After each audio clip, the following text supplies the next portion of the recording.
In margin call, everybody's running after numbers and worried about the potential losses.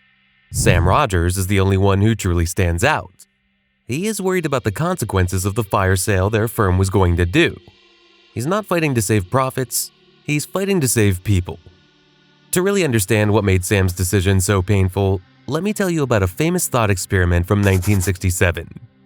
This experiment will give you a clear idea of what kind of dilemma Sam was facing in the movie. The famous experiment is known as the trolley problem. The experiment is like this. There are 5 people on a train track. The train is coming fast. The people on the track can't see the train coming. As an observer, you see the train coming, but you are too far away to help them. But in front of you is a lever. If you pull the lever, the train switches the track. But there is a catch. On the second track, there is 1 person. If you pull the lever, the train switches the track and kills 1 person. If you do not pull the lever, the train does not switch the track and kills 5 people. What will you do in this situation?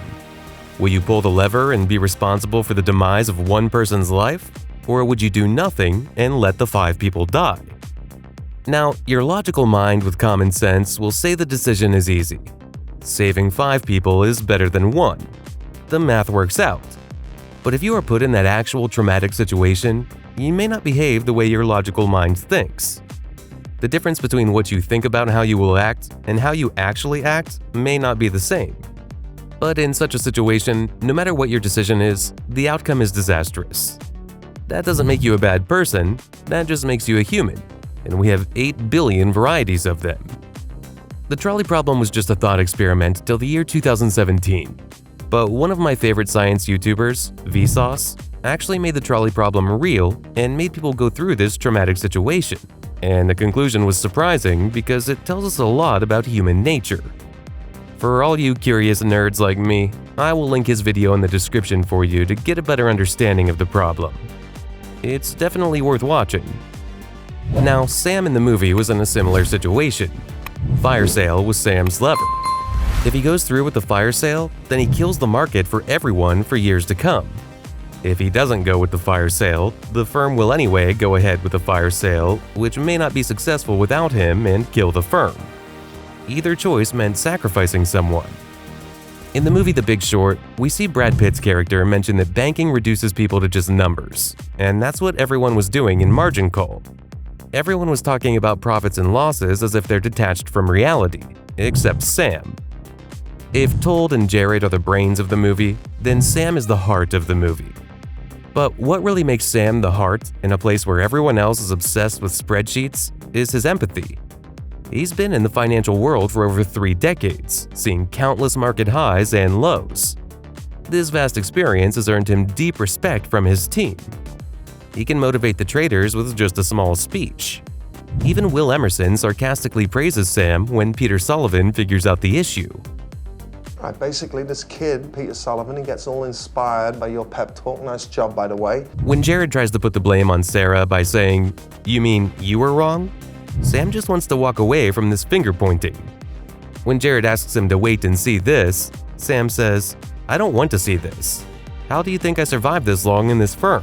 I don't want to hear this. How do you think I've stuck around this place so long? That one line tells us everything about Sam's coping strategy. In his long career, his very survival in the cutthroat environment came at a cost. He learned to keep his mouth shut, to simply not see the ugliness and compromises that were made in the pursuit of profit.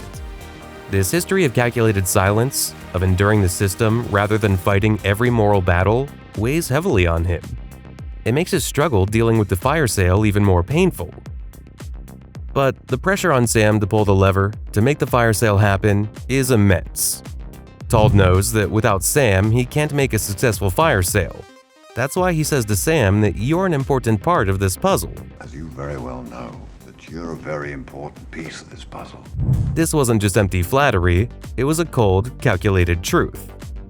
Told understands that Sam, with his decades of market wisdom, is irreplaceable in the crisis.